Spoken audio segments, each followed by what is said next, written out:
Hi everybody, welcome to episode 4 of Entrepreneur Survival Guide. Can't believe we're already at episode 4. In today's episode we're going to look at is the battles not being won based on price. So for those that have been watching the news recently, and well, not even recently, but over the last year or so, even possibly 2 years, we would notice that there's a lot of stories about high street stores closing, and they're closing based on the internet winning.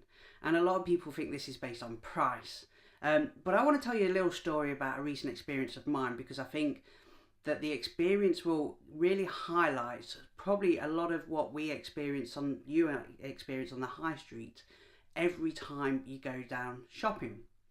So my wife and I, we were looking to buy a holiday, and we've not been on holiday for a couple of years, so I was really excited about it. And for those that know me will know that I love searching the internet for these kind of things, gadgets, gizmos, where I'm going to try and find the absolute best deal. I want to find something that feels like I'm getting something of great value. So it's not necessarily about price, but I want to kind of get a 4-star hotel at a 3-star hotel price, or I want my baggage included in my actual flight. And so I'll search for hours and hours and hours, just trying to find that special package. Now, my wife, Kelly, she's an amazing person, but searching for holidays is not her cup of tea. So we'd gone for a couple of nights searching and discussing, and we really wasn't clicking with something that would actually work for us, that we were really excited about. So Kelly came up with the idea of going down to the high street. We'd never been into a travel agent to purchase a holiday before. We'd always purchased off the internet. And I thought, okay, fine. It feels like quite a nostalgic, romantic idea to go back to the high street, go into a travel agent, and really experience somebody specially shopping for us. So I think one of the things when you're looking for these kind of purchases, whether it's a car, a house, whatever, a big purchase, you want an expert. You want somebody who understands you, who wants to find you a special deal and wants to make you feel special, important. There's some basic human emotions that we want to feel at all times, really. We want to feel special and important and wanted. And we also want to feel certainty, and we want to feel connection, and we want to feel contribution. There's a lot of things that we want to feel. The 6 basic human needs that Tony Robbins talks about, and if you've not looked at those, I really recommend having a quick Google search for them. But I go off the point. So when we're shopping, when we're looking for a big purchase, we want to go into somewhere, and we're not necessarily, depend on your customer profile, shopping on price. Price might be one element of it, but really we're always looking for value. Now, value can be very different depending on the kind of person you are. But ultimately for Kelly and I, and a lot of us when we go shopping, we want to feel special and important by the person that's serving us. So anyway, we went to the Into store in Derby, a big shopping centre, and we found a travel agent, which will nameless for the sake of this video. And as we walked through the big shopping centre, it's coming up to Christmas, so it's massively busy. And we walked in, and as we walked in to this glass-fronted estate agents, there was 3 desks on my left and 3 desks on my right, and then at the end of the corridor there was the bureau de change. A quite standard setup, I think, from travel agents these days. Obviously in the window there was loads of special deals that made it look like you was going to get something fantastic. As we walked in, all the sales assistants were ladies on this occasion. There was 3 on the left, they were serving customers, and there was 1 on the right, and the lady in the bureau to change behind some glass. She made eye contact with us straight away. I was feeling slightly apprehensive. I wasn't really sure what to do and where we should go, and do you go and take a ticket and wait for somebody to serve. Kel was also feeling a little bit anxious because she's never asked somebody to do shopping for a holiday for us as well. But at the same time, there's this excitement, this anticipation of what we might be able to actually get from the travel agents as well.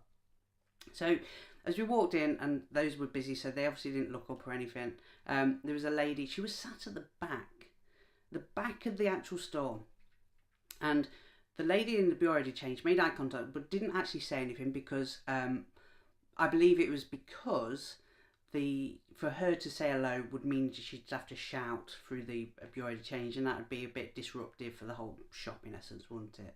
So you would, for me personally, I think the lady at the back on the right should have been sat at the front, so she's there ready to welcome people as they come in. But she wasn't, head down in the computer, tapping away, so kind of like unsure what to do. Do I creep forward, do I say hello, can I ask for help?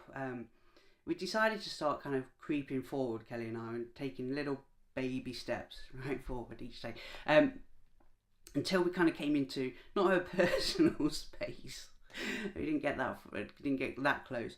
We kind of creeped towards her desk, a bit like walking up to a reception desk, really. But I felt like I was interrupting her day. I felt like I was interrupting whatever work it was that she was looking to do. So that felt a bit weird as such. Well, as we got into her radar and we got into her space, she looked up. She smiled quite warmly, welcoming. Kind of said hi, but nothing more. So I kind of led the conversation. I was like, "Hi, my wife's looking to buy a holiday, and if you can make her happy, I'll be really happy as well. Happy wife, happy life, and all that." And she's going to her. There wasn't really any kind of like signage from her, signposting from her to say, "Hello, welcome to Travel Agents or Us." That's a made-up name. Not a problem. I'm happy to help. I'm sure we can find you the perfect holiday today if that's what you're looking for. If you'd just like to take a seat, I'll be more than glad to help. It was kind of more of a body language gesture to sit down. So we sat down, and she started to take transactional style questions, as what I label them as, I guess. What date would you like to go? Where would you like to go? What airport are you flying? And she started tapping away on the keyboard again, clinkly clonky. Oh, okay. Looked at the screen, and she's on a popular package holiday website. Not one that her travel agents, not her travel agents company's website, but an independent one. And I was like, well, I've looked at them, and they're not the cheapest by any means, and not the best by any means. And then she just turned and said, "There's no flights out." It's not in that voice. There's no flights out on the date that you've asked for. And so straight away, imagine as a customer, I was being told I was wrong because I was being told that what I'd asked for isn't possible. And I said, "Well, you're wrong. I'm afraid there is." And so she tapped away again, and then she looked at another website. She goes, "Oh, it's just this company that's not flying out on there." I was like, "Right, okay." So we've done a massively in-depth check there, really. And then she just tapped on again another competitor's website, which they can arrange holidays for, I guess. And then she says, "Right, I got this option." I was like, "Right, well, we've just seen that option available online cheaper." "Oh, okay." And there was no internal searching. Now, I know a lot of travel agents have their own internal systems, different ways of looking at things. There was no dream building in this process. So when was the last time you went on holiday? What are you really looking for in your holiday? I'd see your son's going with you. I'm sure he's really excited about your holiday. Now, dream building, as we used to call it, is what helps get a customer or a client, whichever terminology you use, to get excited and to get emotionally engaged with the actual sale. Once somebody's emotionally engaged with it, they're probably going to be willing to spend more than their budget, particularly if value comes into it as well. And imagine if car set, you just think back potentially of over any purchases you made where you've gone over budget. What was it the salesperson did that enabled you to go over your budget and accept that? And it will probably be around you were felt wowed by the experience.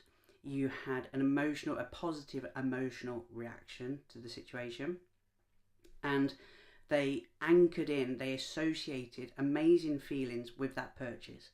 And if it's going to make our life better, going to make us feel amazing, it's going to give us a brilliant experience, whatever sort of emotion is important to you, which they should have found out through a fact find situation.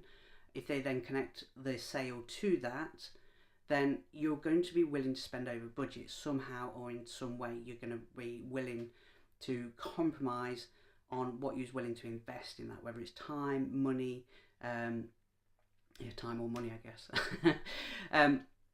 So Kelly looked rather forlorn and disappointed, really, and I kind of beckoned her out, and we thanked the lady for a time, and there was no kind of trying to hold us back, trying to say, well, actually, just give me a minute more, I'll be able to find something for you. She couldn't really hook us in with anything or handle our objections, because except for knowing the destination of where we wanted to go, where we wanted to set off from, how long we wanted to go for, and the dates, she didn't really know how important this holiday was to us. Now, this holiday is really important to us because we've not had a holiday abroad for a couple of years. So we're very excited about it, and it's very important for us that we get the right place and have a brilliant time. If she'd got all those, then she could have really hooked us in to staying more. But she didn't know our wants, our needs, our desires, so she had to let us go. So it was a very transactional process in the travel agents. Now, we went to another travel agent. This was a single company as such. It wasn't a travel agent that works with loads of different holiday providers. It was one that has its own brand, its own package holidays. As we walked in, everybody was busy. That's a really good sign, I guess. Heads down, tapping away at computers again. Noticed not much eye contact with people, which was a bit concerning. There was no seating area, no waiting area. There was like a wooden bench to my right hand side. Again, it was this kind of desks down the left and desks down the right. And we kind of just stood at the end waiting, which felt rather awkward, really, to be honest, because it was a very small shop. Anyway, after a few minutes, Kelly, I kind of said, "Come on, Carl. I'm not one for hanging around. I expect to be served immediately. I don't know why, or quick, or responded to, or engaged with when I walk into a shop." And as we started to walk out, a lady looked up and said, "We won't be long." Now I responded with, "Well, kind of in the process of moving out now." So what happens is, once the brain has given some action to the body, it normally has to follow out that process. A great way of testing this is if you're sitting in your living room and somebody's walking through to the kitchen for some reason, if you ask them to make you a cup of tea while they're going through to the kitchen, the brain finds it very difficult to stop the process. You've embedded an instruction within the process that we're already doing, and the brain finds that very difficult to stop. So once the body and the brain's in motion on an instruction, it's very difficult to stop it. So I just turned and said, "We'll pop back later when you're a little bit quieter," and continued to walk out. And again, they lost a potential large sale there. If when we'd walked in, somebody just quickly looked up and said, "Hi, we're really busy. If you wouldn't mind just waiting there, somebody will be with you as soon as possible," then again, that's kind of an instruction to us, and we'd have felt more comfortable, we'd have felt wanted by the company, we'd have felt noticed. Nobody wants to feel ignored, right? This story that I'm telling you, I want you to kind of pick up on some of the points of the customer experience that could be quickly solved with little or no investment. It's not cost exercises. Now, so travel agents was out of the question, feeling a bit disappointed, but also feeling kind of like, well, actually, what we've seen online is probably the best that we're going to get. We're not going to be treated anything different in a travel agent, so we felt better about the purchase online. That was pretty cool. Christmas is coming up, and we wanted to buy a sound bar for my son. And Kelly said, again, a great idea of hers, a fantastic idea, "Why don't we go into this specialist hi-fi shop?" And I said, "Yep, fab, we're going to go and talk to them, see if we can get a good deal." Now, when it comes to hi-fi and sound, that is particularly one area where I'm willing to spend to get the quality. So if somebody tells me about the speaker setup or the sound quality or the sound processing, whether it's Dolby DTS, Atmos, all these different kind of stuff, I'm probably going to be willing to put my hand in my pocket and get my credit card out. No worries at all, even though it's not for me. So we get to the hi-fi shop. It's a long, really long, narrow shop, this one. with some stuff in the window, as you'd expect. At the end of these hi-fi shops, or somewhere in these hi-fi shops, they normally have a demo room, and this one, it happens to be at the very, very far end. I'm thinking at least 25 foot away. And we walked in. It was there was nobody else in the shop, and I looked all the way down to the end of the corridor, and there was a lady sat down watching telly. The one staff member that was in, she was sat down watching telly. So there was this massive distance again, where we kind of felt in no man's land. It felt awkward. It felt uncomfortable. You can just imagine how it felt whilst we waited to kind of meet in this middle, not some kind of dirty dancing kind of scene by any shape and imagination. And she was wearing a fleece. She looked a bit unhappy that we kind of interrupted a television programme for starters, because body language is massive, right? I hope I'm giving off the right signals during this podcast and video. So we meet in the middle, and she says, "How can I help?" There was no wow greeting. There was no sign of excitement that I was there as a customer. There was no engagement, no rapport, no connection of making us feel special and wanted as a customer. In fact, actually, I felt like I'd interrupted her day from where she'd come from in the shop, and also her tonality.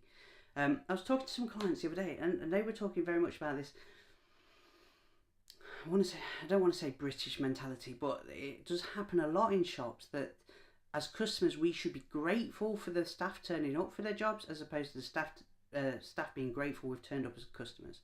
And this is something I've come across time and time again on our high streets, and we need to think about how do we change that mentality, and how can we bring that mentality online. If you're an online business, or you're a service provider, most of you people are finding online now, right? So how can you make people feel special and wanted online? Anyway, back to the shop. I digress. And we said we're looking for sandbars. Right. Have you seen anything? Yeah, I've seen a couple of yarn miles. And she just went, kind of pointed down actually towards the shelf at our point. There, what we got? Right. Okay. She didn't ask what was our budget. She didn't ask, have we seen any special deals online. She did not ask, what's it for, who's it for, what kind of connections do you want, are you looking to play music through it, is it for gaming, is it for television watching, is it for Netflix, what kind of room size is it going into, how long is is it a present, and if it's a present, how excited are they about it? So there's lots of questions that they could have asked us, really. Kel said before we go, we've seen that you can get 10% extra at the present moment because it's Black Friday online. And she just nodded at us and went, so 10% online. And eventually she then went, yeah, you can get that in the shop as well.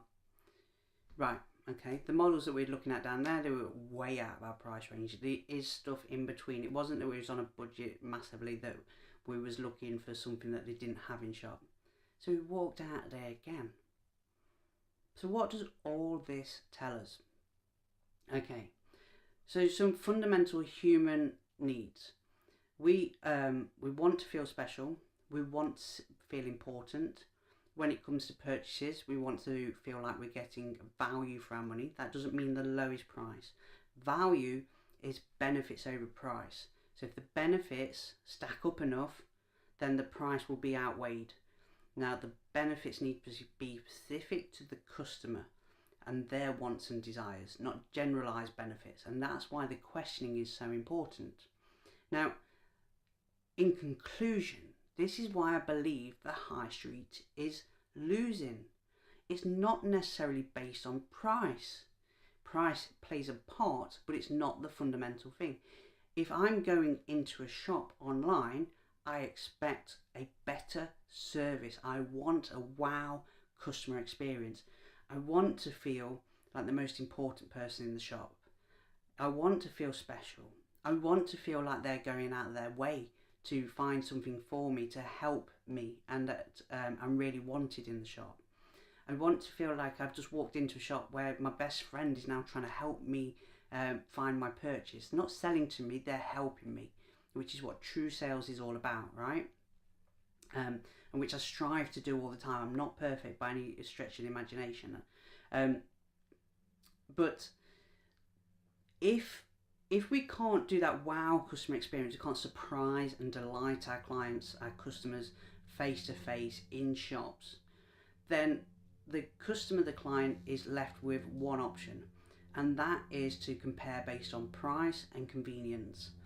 Now, convenience, straight away, this online's going to win, right? Because I've not got parking, I can get it delivered next day, I know it's going to be ordered, I've not got the hassle of going downtown, and then the price, I can just shop around.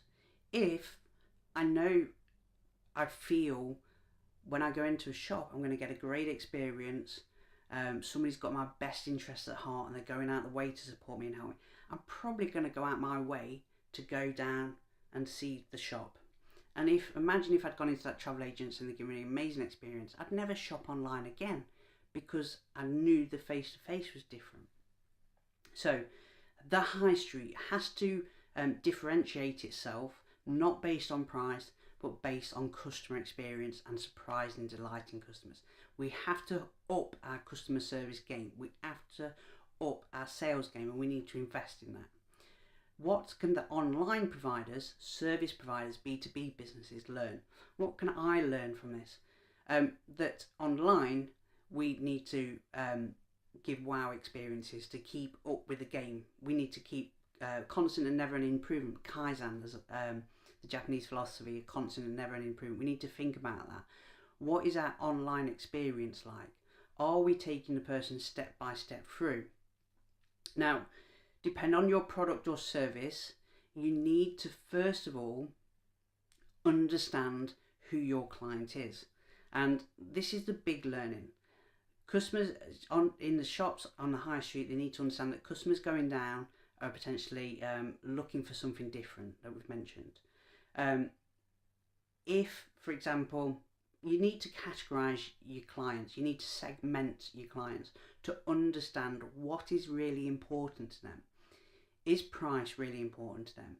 Is value really important to them? Is convenience really important to them?